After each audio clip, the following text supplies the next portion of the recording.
ಕರ್ನಾಟಕ ಹಾಗೂ ತಮಿಳುನಾಡಿನಲ್ಲಿ ಪ್ರತಿ ವರ್ಷ ಉತ್ತಮ ಮಳೆ ಆಯಿತು ಅಂದರೆ ಯಾವುದೇ ರೀತಿಯಾದಂಥ ಕಾವೇರಿ ಜಲವಿವಾದ ಇರೋದಿಲ್ಲ. ಆದರೆ ಯಾವಾಗ ಆ ವರ್ಷ ಮಳೆ ಆಗೋದಿಲ್ವೋ, ಬರಗಾಲ ಬರುತ್ತೋ, ಆ ವರ್ಷ ಶುರುವಾಗುತ್ತೆ ನೋಡಿ. ತಮಿಳುನಾಡು ಪ್ರತಿ ತಿಂಗಳು ಕೂಡ ನಮಗೆ ಇಷ್ಟು TMC ನೀರು ಕೊಡಿ ಅಂಥೇಳಿ ಕೇಳ್ತಾನೇ ಇರುತ್ತೆ.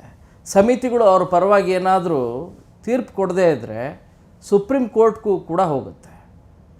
ಈ ಹಿನ್ನೆಲೆಯಲ್ಲಿ ಕಾವೇರಿ ಜಲವಿವಾದ ಕೇವಲ ನೀರಿನ ತೊಂದರೆ ಮಾತ್ರ ಅಲ್ಲ, ರಾಜಕೀಯವಾಗಿ ಸಾಕಷ್ಟು ರೀತಿಯಾದಂಥ ಜಿದ್ದಾಜಿದ್ದಿನ ಹೋರಾಟ ಆಗ್ತಾಯಿದೆ. ಹಾಗಾದರೆ ಕಾವೇರಿ ಜಲವಿವಾದ ಯಾವಾಗಿಂದ ಶುರುವಾಗಿದ್ದು? ನಮ್ಮ ರಾಜ್ಯದಲ್ಲಿ ಕಾವೇರಿ ಎಷ್ಟು ಕಿಲೋಮೀಟ್ರ್ ಹರಿತಾಳೆ? ತಮಿಳುನಾಡಿನಲ್ಲಿ ಎಷ್ಟು ಕಿಲೋಮೀಟ್ರ್ ಹರಿತಾಳೆ? ಕೇವಲ ಕರ್ನಾಟಕ ಮತ್ತು ತಮಿಳುನಾಡು ಮಾತ್ರನ ನೀರನ್ನು ಹಂಚಿಕೆ ಮಾಡ್ಕೊಳ್ತಾ ಇರೋದು? ಇತರೆ ರಾಜ್ಯಗಳೇನಾದರೂ ಇದ್ದಾವ? ಇವುಗಳ ಬಗ್ಗೆ ನಿಜವಾಗ್ಲೂ ಕೂಡ ಹೆಚ್ಚು ಜನರಿಗೆ ಗೊತ್ತೂ ಇಲ್ಲ. ಒಂದು. ಎರಡನೇದು, ಈ ನೀರು ಹಂಚಿಕೆ ಯಾವ ರೀತಿಯಾಗಿದೆ? ಪ್ರತಿ ತಿಂಗಳು ಇಂತಿಷ್ಟೇ ನೀರು ಕೊಡಬೇಕು ಅಂತ ಇದೆಯಾ? ಕಳೆದ ವರ್ಷ ನೀರು ಬಿಟ್ಟಿರೋದು, ನಮ್ಮ ರಾಜ್ಯದಿಂದ ತಮಿಳುನಾಡು ನೀರು ಬಿಟ್ಟಿರೋದು ನೋಡಿದ್ರೆ ಗಾಬರಿ ಆಗುತ್ತೆ. ಅವರು ಕೇಳಿದ ಡಬಲ್ನಷ್ಟು ನೀರನ್ನು ಬಿಡಲಾಗಿದೆ. ಆದರೂ ಕೂಡ ಯಾಕೆ ತಗದೆ? ಪ್ರತಿ ವರ್ಷವೂ ಕೂಡ ತಮಿಳುನಾಡು ಈ ರೀತಿಯಾಗಿ ಒಂಚೂರು ಮಳೆ ಕಡಿಮೆ ಆಯಿತು ಅನ್ನೋದಾದರೆ ಇಲ್ಲಿ ಕುಡಿಯೋ ನೀರಿಗೆ ತೊಂದರೆ ಇರುತ್ತೆ, ಆದರೆ ಅಲ್ಲಿ ಅವರಿಗೆ ಭತ್ತ ಬೆಳೀಲಿಕ್ಕೆ ರೈತರಿಗೆ ನೀರು ಬಿಡಿ ಅಂತ ಕೇಳ್ತಾರೆ. ಹಾಗಾದರೆ ಈ ಕಾವೇರಿ ವಿವಾದ ಕುರಿತಾದಂಥ ಈ ಎಲ್ಲ ಪ್ರಶ್ನೆಗಳಿಂದವೆ ಪ್ರಶ್ನೆಗಳಿಗೆ ಬ್ರೀಫಾಗಿ ಉತ್ತರ ಕೊಡುವಂಥ ಕಾರ್ಯವನ್ನು ಮಾಡ್ತೀನಿ.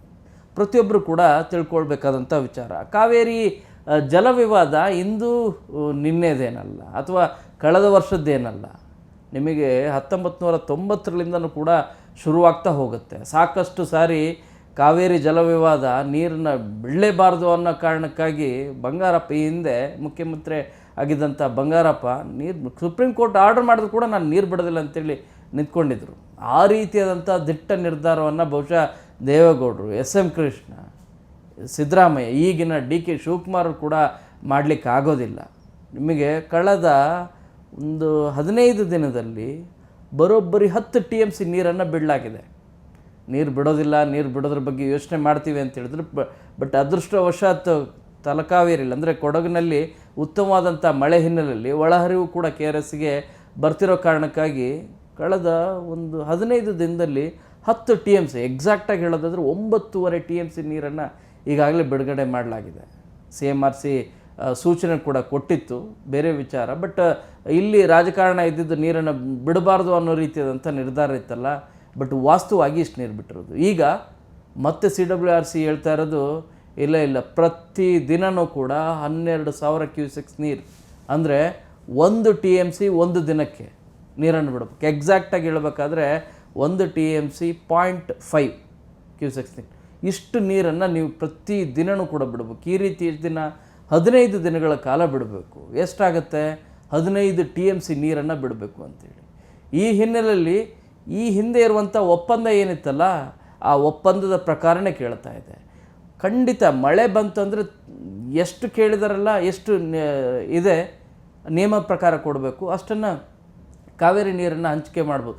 ಇನ್ಫ್ಯಾಕ್ಟ್ ಅದಕ್ಕಿಂತಲೂ ಕೂಡ ಜಾಸ್ತಿನೇ. ಪ್ರತಿ ವರ್ಷ ಉತ್ತಮವಾದಂಥ ಮಳೆ ಅಂಥ ಸಂದರ್ಭದಲ್ಲಿ ಅದರ ಆಲ್ಮೋಸ್ಟ್ ಡಬಲ್, 40% ಹೆಚ್ಚು ನೀರನ್ನು ಬಿಡಲಾಗಿದೆ. ಅದನ್ನು ಕೌಂಟ್ ಮಾಡ್ತಾ ಇಲ್ಲ. ಬಟ್ ಯಾವಾಗ ನೀರಿನ ಸಮಸ್ಯೆ ಇರುತ್ತೆ ಆ ಸಂದರ್ಭದಲ್ಲಿ ನೀವು ಏನಾದರೂ ಮಾಡ್ಕೊಳ್ಳಿ, ನಮಗೆ ನೀರು ಬಿಡಿ ಅಂತ. ಇದು ಭಾಳ ದೊಡ್ಡ ತೊಂದರೆ ಆಗ್ತಾ ಇರೋದು. ಹಾಗಾದರೆ ಕಾವೇರಿ ಕೇವಲ ನಮ್ಮ ಕರ್ನಾಟಕದಲ್ಲಿ ಮಾತ್ರ ಹರಿತಾಳೆ? ಇಲ್ಲ, ಖಂಡಿತವಾಗಿ ಕೂಡ ಇಲ್ಲ. ಕೇವಲ ಹುಟ್ಟೋದು ತಲಕಾವೇರಿ ಕೊಡಗಿನಲ್ಲಿ. ಸೊ ಅಲ್ಲಿಂದ ಶುರುವಾಗಿ KRS ಮೂಲಕ ಇರುವಂಥ 4 ಉಪನದಿಗಳಿದ್ದಾವೆ. ಆ 4 ಉಪನದಿಗಳ ಮೂಲಕ ಒಟ್ಟು 800 ಕಿಲೋಮೀಟ್ರು. 800 ಕಿಲೋಮೀಟ್ರಲ್ಲಿ ನಮ್ಮ ರಾಜ್ಯದಲ್ಲಿ 320 ಕಿಲೋಮೀಟ್ರ್ ಹರಿತಾರೆ.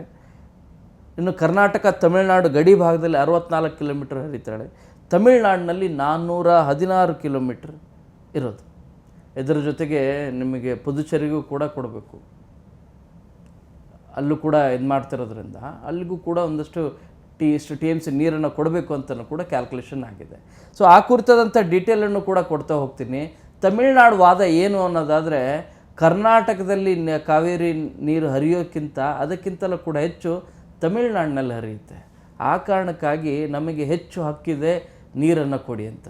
ನೀರು ನಿಮಗೆ ಕಾವೇರಿ ಉಗಮ ಆಗ್ತಿರೋದು ಕರ್ನಾಟಕದಲ್ಲಿ, ಹರಿತಾ ಇರೋದು ಕರ್ನಾಟಕದಲ್ಲಿ. ಅಣೆಕಟ್ಟುಗಳನ್ನು ಕಟ್ಕೊಂಡಿದ್ದೀರಿ ಸರಿ, ನಿಮಗೆ ಡ್ಯಾಮ್ಗಳಿದ್ದಾವೆ ಸರಿ, ಆದರೆ ನಮ್ಮ ರಾಜ್ಯದಲ್ಲಿ ಅತಿ ಹೆಚ್ಚು ಕಿಲೋಮೀಟ್ರು ಕಾವೇರಿ ನೀರು ಹರಿತಾ ಇದೆ.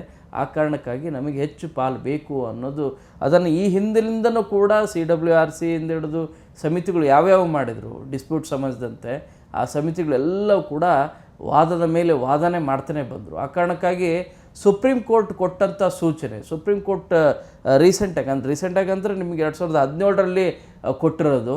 ಆ ಸಂದರ್ಭದಲ್ಲಿ ಯಾಕಂದರೆ ಅದಕ್ಕೂ ಮುಂಚಿತವಾಗಿ ಕೊಟ್ಟಂಥ ತೀರ್ಪೇನಿತ್ತಲ್ಲ, ಅದರಲ್ಲಿ ಒಪ್ಪಂದದ ಪ್ರಕಾರ ನಿಮಗೆ ಕಡಿಮೆ ಇತ್ತು, ಅವಾಗ ಕಡಿಮೆ ಇತ್ತು. ಅಂದರೆ ನೀರಿನ ಪ್ರಮಾಣ ನಿಮಗೆ ಸುಪ್ರೀಂ ಕೋರ್ಟ್ ಸೂಚನೆ ಕೊಟ್ಟಿದ್ದು 2018ರಲ್ಲಿ, 2017 ಅಂತ ಹೇಳಿದ್ದೆ. ಸೊ 270 TMC ಅಂದರೆ ಅದು ಮೊದಲು ಇದ್ದಿದ್ದು. ಈಗ 284 TMC ನೀರನ್ನು ನೀವು ಉಳಿಸ್ಕೋಬೋದು ಅಂಥೇಳಿ ಸುಪ್ರೀಂ ಕೋರ್ಟ್ ಆರ್ಡರ್ ಮಾಡುತ್ತೆ. ಅದಕ್ಕೂ ಮುಂಚಿತವಾಗಿದ್ದು 270 TMC ಮಾತ್ರ ಉಳಿಸ್ಕೋಬೇಕು ಅಂತ. 419 TMC ತಮಿಳ್ನಾಡಿಗೆ ಕೊಡಿ ಅಂಥೇಳಿ ಇದ್ದಿದ್ದು ಮೊದಲು, ಅದನ್ನು ಕೂಡ ಕಡಿಮೆ ಮಾಡ್ತು 404 TMCಗೆ ಅಂಥೇಳಿ ಸುಪ್ರೀಂ ಕೋರ್ಟ್ ಕೊಟ್ಟಾದಮೇಲೆ ಒಂಚೂರು ನಮಗೆ ಆಶಾಭಾವನೆ ಸಿಕ್ಕಿರೋದು. ಇನ್ನು ಕರ್ನಾಟಕ ಹೆಚ್ಚುವರಿಯಾಗಿ 14.5 TMCಯನ್ನು ನೀವು ಬಳಸ್ಕೊಳ್ಳಿ ಅಂತಲೂ ಕೂಡ ಸುಪ್ರೀಂ ಕೋರ್ಟ್ ಸೂಚನೆ ಕೊಡ್ತು. ಯಾವಾಗ 2018ರಲ್ಲಿ. ಯಾವ ಕಾರಣಕ್ಕಾಗಿ ಅಂದರೆ ಬೆಂಗಳೂರಿನಲ್ಲಿರುವಂಥ ಜನರಿಗೆ 1.25 ಕೋಟಿ, ಈಗ 1.5 ಕೋಟಿ ಬಂತು ಜನಸಂಖ್ಯೆ, 110 ವಿಲೇಜಸ್ ಎಲ್ಲ ಕೂಡ ಆ್ಯಡ್ ಆಗಿರೋದ್ರಿಂದ. ಸೊ ಇಷ್ಟು ಕುಡಿಯೋ ನೀರಿಗೆ ಎಸೆನ್ಷಿಯಲ್ ಅನ್ನೋ ಕಾರಣಕ್ಕಾಗಿ, ಮೂಲಭೂತ ಸೌಲಭ್ಯ ಇದು. ಆ ಕಾರಣಕ್ಕಾಗಿ ಇವರಿಗೆ 14.75 TMCಯನ್ನು ಉಳಿಸ್ಕೊಳ್ಳಿ ಅಂಥೇಳಿ ಹೆಚ್ಚುವರಿಯಾಗಿ ನೀರನ್ನು ಕೂಡ ಕೊಡುವಂಥ ಆದೇಶ ಯಾವಾಗ 2018ರಲ್ಲಿ ಆಯಿತು.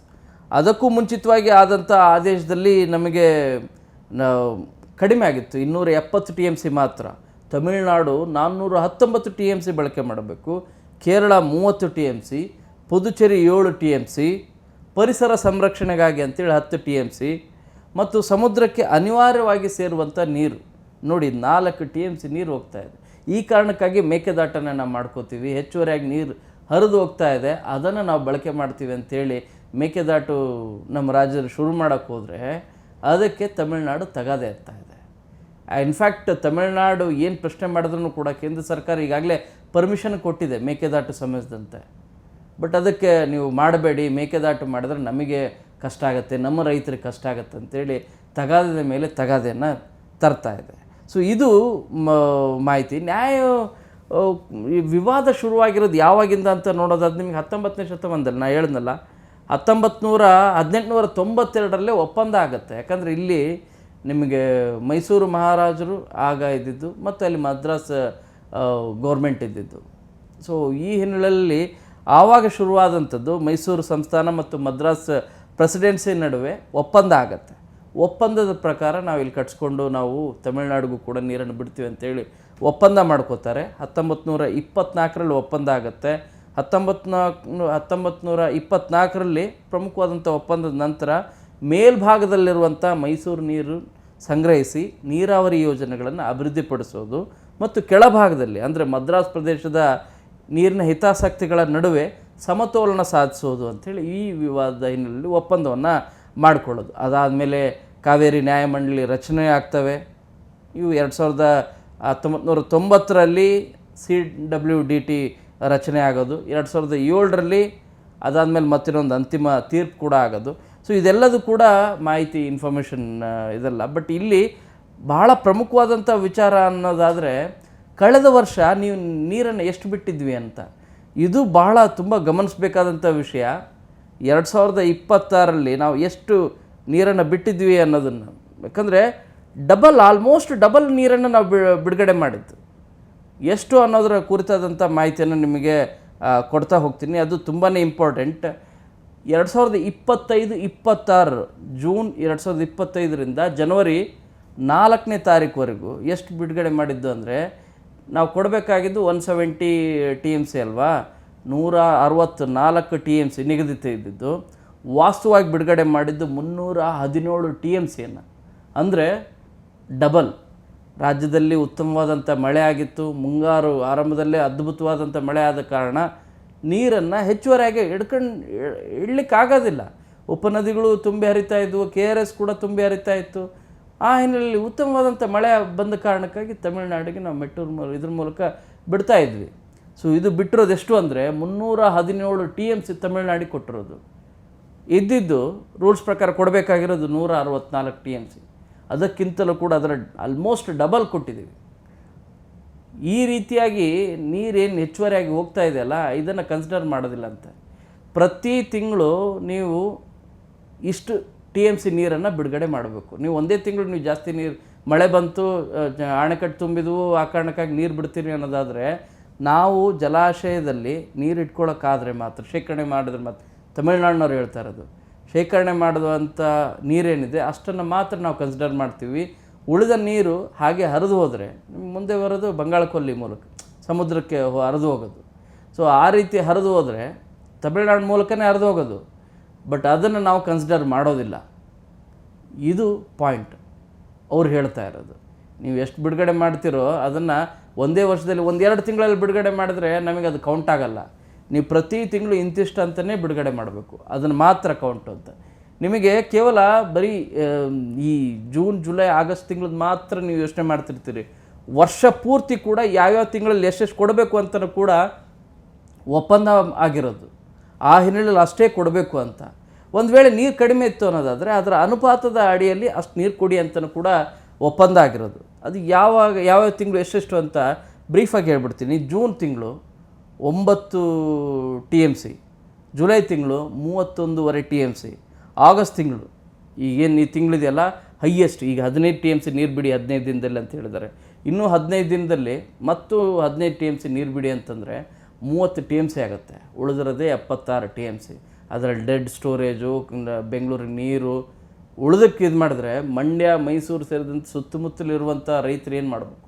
ಅವ್ರು ಬೆಳೆ ಬೆಳಿಲಿಕ್ಕೆ, ಒಂದು ಬೆಳೆ ಬೆಳಿಲಿಕ್ಕೆ ನೀರಿಲ್ಲ. ಆದರೆ ತಮಿಳ್ನಾಡಿಗೆ ಮಾತ್ರ ನಾವು ನಿರಂತರವಾಗಿ ನೀರು ಬಿಡಬೇಕು. ಅವ್ರು ಕುಡಿಯೋ ನೀರಿಗಲ್ಲ, ಬೆಳೆ ಬೆಳಿಲಿಕ್ಕೆ ತೊಗೋತಾ ಇರೋದು. ಇದು ಭಾಳ ಬೇಸರ ಆಗ್ತಾ ಇರೋದು. ರೈತರೆಲ್ಲರೂ ಕೂಡ, ಕನ್ನಡ ಪರ ಸಂಘಟನೆಗಳೆಲ್ಲೂ ಕೂಡ ಆಕ್ರೋಶ ವ್ಯಕ್ತಪಡಿಸಿರೋದು ಇದೇ ಕಾರಣಕ್ಕಾಗಿ. ಇಲ್ಲಿ ಆಗಸ್ಟ್ ತಿಂಗಳಲ್ಲಿ 45, ಆಲ್ಮೋಸ್ಟ್ 46 TMC ಕೊಡಬೇಕು ಅಂತಿರೋದು. ಸೊ ಇದು ಭಾಳ ಪ್ರಾಬ್ಲಮ್ ಇರೋದು. ಬಟ್ ಅವೈಲಬಿಲಿಟಿಯನ್ನು ನೋಡಿಕೊಂಡು ಅನುಪಾತ ಕಡಿಮೆ ಆಗುತ್ತೆ. ಆದರೆ ನೀವು ಇಲ್ಲೇ ಪರಿಸ್ಥಿತಿ, ನಿಮಗೆ ಇಲ್ಲೇ ಕುಡಿಯೋ ನೀರಿಗೆ ತೊಂದರೆ ಆಗ್ತದೆ ಅನ್ನೋದಾದಾಗ ತಮಿಳ್ನಾಡಿಗೆ ನೀರು ಹೇಗೆ ಬಿಡ್ತೀರಿ? ಕುಡಿಯೋ ನೀರಿಗೆ ಅನ್ನೋದಾದರೆ ಖಂಡಿತವಾಗಿ ಕೊಡೋಣ. ಕೃಷಿ ಬೆಳೆಗೆ ಅಂಥೇಳಿ ಕೇಳ್ತಾ ಇದ್ದರೆ ಏನು ಮಾಡಬೇಕು? ಇದು ರಾಜ್ಯ ಸರ್ಕಾರ ಕೇಳ್ತಾ ಇರೋದು. ಬಟ್ ಅದನ್ನು ಆಲಿಸುವಂಥ ಯಾವ ಸಮಿತಿಗಳು ಕೂಡ ಬಹುಶಃ ಬರ್ತಾ ಇಲ್ಲ. ಆ ಕಾರಣಕ್ಕಾಗಿ ನಮಗೆ ಪದೇ ಪದೇ ಕರ್ನಾಟಕಕ್ಕೆ ಅನ್ಯಾಯ ಆಗ್ತಾ ಇರೋದು. ಸೆಪ್ಟೆಂಬರ್ ತಿಂಗಳಲ್ಲಿ 36.25 TMC, ಅಕ್ಟೋಬರ್ ತಿಂಗಳಲ್ಲಿ 20 TMC, ನವಂಬರಲ್ಲಿ 13, ಅದು ಆಲ್ಮೋಸ್ಟ್ 14 TMC ಆಗುತ್ತೆ. ಡಿಸೆಂಬರ್ ತಿಂಗಳಲ್ಲಿ 7.5 TMC, ಜನವರಿ 2.25 TMC, ಫೆಬ್ರವರಿ 2.25 TMC. ಯಾಕಂದರೆ ಅವಾಗ ಬೇಸಿಕ್ ಕಾಲ ಇರುತ್ತೆ, ಆದರೂ ಕೂಡ ಎಷ್ಟು ನೀರು ಕೊಡಬೇಕು ಅಂಥೇಳಿ. ಮಾರ್ಚ್ ತಿಂಗಳು 2.5 TMC, ಮೇ ತಿಂಗಳಲ್ಲೂ ಕೂಡ 2.5 TMC. ಜೂನ್ ನಂತರ ಮಳೆ ಮುಂಗಾರು ಶುರುವಾಗೋದು, ಅದಕ್ಕೂ ಮುಂಚಿತವಾಗಿ 2.5 TMC ನೀರನ್ನು ಕೊಡಿ ಅಂತ ಹೇಳಿರೋದು. ಈ ರೀತಿಯಾಗಿ ಒಟ್ಟು 177 TMC. ಇದು ಭಾಳ ದೊಡ್ಡ ಪ್ರಾಬ್ಲಮ್ ಆಗ್ತಾ ಇರೋದು. ಪ್ರತಿ ವರ್ಷವೂ ಕೂಡ ಉತ್ತಮವಾದಂಥ ಮಳೆ ಅಂಥ ಸಂದರ್ಭದಲ್ಲಿ ಆಲ್ಮೋಸ್ಟ್ ಡಬಲ್ ನೀರು ಬಿಟ್ಟಿರ್ತೀವಿ. ಅದನ್ನು ಯಾರು ಕನ್ಸಿಡರೂ ಮಾಡೋದಿಲ್ಲ. ಬಿಡುಗಡೆ ಮಾಡಿದ್ದಾರೆ ಅಂತಲೂ ಕೂಡ, ಅಥವಾ ಒಂದು 2-3 ತಿಂಗಳಲ್ಲಿ ಹೆಚ್ಚುವರಿ ನೀರು ಬಿಟ್ಟಿರ್ತೀವಿ. ಅವರು ಕೂಡ ಹೆಚ್ಚುವರಿ ಅಲ್ಲಿ ಅಣೆಕಟ್ಟುಗಳನ್ನು ಮಾಡ್ಕೊಳ್ಳಿಕ್ಕೆ ಅವಕಾಶ ಇದ್ದರೆ ಖಂಡಿತವಾಗಿ ಕೂಡ ಮಾಡ್ಕೋಬೋದು. ಬಟ್ ಮಾಡ್ಕೋತಾ ಇಲ್ಲ. ಬಟ್ ಅವ್ರು ಹೇಳ್ತಾ ಇರೋದು ಪ್ರತಿ ತಿಂಗಳು ಎಷ್ಟಿದೆ ನೀರು ಕೊಡಿ ಅಂತೇಳಿ. ಹಾಗಾದರೆ ನಾವು ಇಲ್ಲಿ ಕೂಡ ಇನ್ನೊಂದು ಅಣೆಕಟ್ಟು ಮಾಡಿಕೊಂಡ್ರೆ ಅನುಕೂಲ ಆಗುತ್ತಲ್ವ? ಅದೇ ಕಾರಣಕ್ಕಾಗಿ ಮೇಕೆದಾಟು ಪ್ರಾಜೆಕ್ಟ್ ಮಾಡಲಿಕ್ಕೆ ಹೋದರೆ ಅದಕ್ಕೂ ಕೂಡ ಕೊಕ್ಕೆ ಹಾಕುವಂಥ ಕಾರ್ಯವನ್ನು ತಮಿಳುನಾಡು ಸರ್ಕಾರ ಮಾಡ್ತಾ ಇದೆ. ಇನ್ನು ಒಂದು ಬಹಳ ಪ್ರಮುಖವಾದಂಥ ವಿಚಾರ ಅಂತಂದರೆ, ತಮಿಳುನಾಡಿನ ನೂತನ ಮುಖ್ಯಮಂತ್ರಿ ಆಗಿರುವಂಥ ವಿಜಯ್ ತಳಪತಿ ಒಂದು ಮಾತನ್ನು ಹೇಳಿರೋದು, ಬದ್ಧವೈರಿ ಪಾಕಿಸ್ತಾನ ಜೊತೆಗೆ ನಾವು ಮಾತುಕತೆಗೆ ನಾವು ಈ ಹಿಂದೆ ಮುಂದಾಗಿದ್ವಿ. ಸೊ ನಮ್ಮ ಪಕ್ಕದ ರಾಜ್ಯ ಕರ್ನಾಟಕ, ರಾಜ್ಯದ ಮುಖ್ಯಮಂತ್ರಿ ಜೊತೆಗೆ ಮಾತುಕತೆ ಮೂಲಕ ಬಗೆಹರಿಸ್ಕೊಳ್ಳುವಂಥ ಪ್ರಯತ್ನನ ಯಾಕೆ ಮಾಡಬಾರ್ದು? ಆ ಕಾರ್ಯವನ್ನು ನಾನು ಮಾಡಲಿಕ್ಕೆ ಮುಂದಾಗಿದ್ದೆ ಅನ್ನುವಂಥ ಹೇಳಿಕೆಯನ್ನು ನೀಡಿದ್ದಾರೆ. ಅದು ಪಾಸಿಟಿವ್ ವಿಷಯ. ಅದು ಒಂದು ಹೊರತುಪಡಿಸಿದಂತೆ ಇನ್ನುಳಿದಂತೆ ಇಲ್ಲಿವರೆಗೂ ಕೂಡ 1990ರಿಂದ ಇಲ್ಲಿವರೆಗೂ ಆಗ್ತಿರುವಂಥ ಘಟನೆಗಳೇನಿದಾವಲ್ಲ, ಸಾಕಷ್ಟು ರೀತಿಯಾದಂಥ ಘಟನೆಗಳಾಗಿದ್ದಾವೆ. ಕಾವೇರಿ ಜಲವಿವಾದ ಕುರಿತು ತಮಿಳ್ನಾಡಿನ ನೀರು ಬೇಕು ಅಂತ, ನಮ್ಮ ಕೈಲಿ ನಮ್ಮಲ್ಲಿ ನೀರಿಲ್ಲ, ನಾವು ಎಲ್ಲಿಂದ ಕೊಡೋದು ಅಂತ ಜಗಳಗಳಾಗೋದು. ನಿಮಗೆ ಆ ತಮಿಳ್ನಾಡು ಭಾಗದಿಂದ ವೆಹಿಕಲ್ಗಳು ಬಂದರೆ ಅವುಗಳ ಮೇಲೆ ಕಲಿಸೋದು, ಕರ್ನಾಟಕದ ಭಾಗಗಳು ವೆಹಿಕಲ್ ಹೋದರೆ ಅಲ್ಲಿ ಕಲ್ಲೆಸೆದು ಇಲ್ಲೆಲ್ಲ ಟೈರ್ ಸುಟ್ಟು ಬಂದಾಗಿ ಭಾಳ ದೊಡ್ಡ ಅನಾಹುತಗಳೇ ಆಗಿದ್ದಾವೆ. ಮತ್ತು ಇಲ್ಲಿ ತಮಿಳಿಗರು ಇದ್ದಾರೆ ಬೆಂಗಳೂರಲ್ಲಿ, ರಾಜ್ಯದಲ್ಲಿ, ಅಲ್ಲಿ ಕನ್ನಡಿಗರು ಕೂಡ ಇದ್ದಾರೆ, ಬೇರೆ ಬೇರೆ ರಾಜ್ಯಗಳು ಅಷ್ಟೇ. ಆದರೆ ಎರಡೂ ಕೂಡ ನಾವು ನಮ್ಮ ದೇಶದಲ್ಲೇ ಇರೋದು. ಬಟ್ ಇವುಗಳ ಆಚೆಗೆ ಜಲವಿವಾದ ಇದೆಯಲ್ಲ, ಇದು ನಿಜವಾಗ್ಲೂ ಕೂಡ ಕಷ್ಟ ಆಗ್ತದೆ.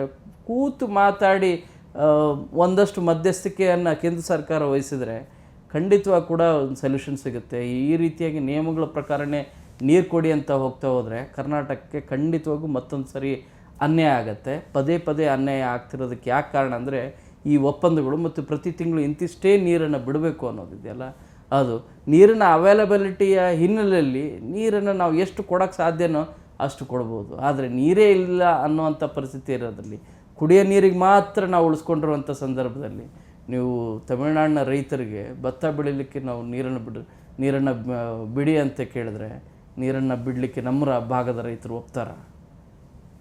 ಇದೇ ಭಾಳ ದೊಡ್ಡ ಪ್ರಶ್ನೆ ಆಗ್ತಾ ಇರೋದು, ವಿವಾದ ಆಗ್ತಾ ಇರೋದು ಅಷ್ಟೇ. ಮಳೆ ಬಂದರೆ ಏನು ತೊಂದರೆ ಆಗಲ್ಲ, ಬಟ್ ಮಳೆ ಬರದೇ ಇದ್ದರೆ ಖಂಡಿತವಾಗಿ ಕೂಡ ದೊಡ್ಡ ಇಶ್ಯೂ ಆಗ್ತಾಯಿದೆ. ಈ ಇಶ್ಯೂಗೆ ನಿಜವಾಗ್ಲೂ ಕೂಡ ಟೆಂಪ್ರವರಿ ಸೊಲ್ಯೂಷನ್ ಅಲ್ಲ, ಪರ್ಮನೆಂಟ್ ಸೊಲ್ಯೂಷನ್ ಬೇಕಾಗಿದೆ.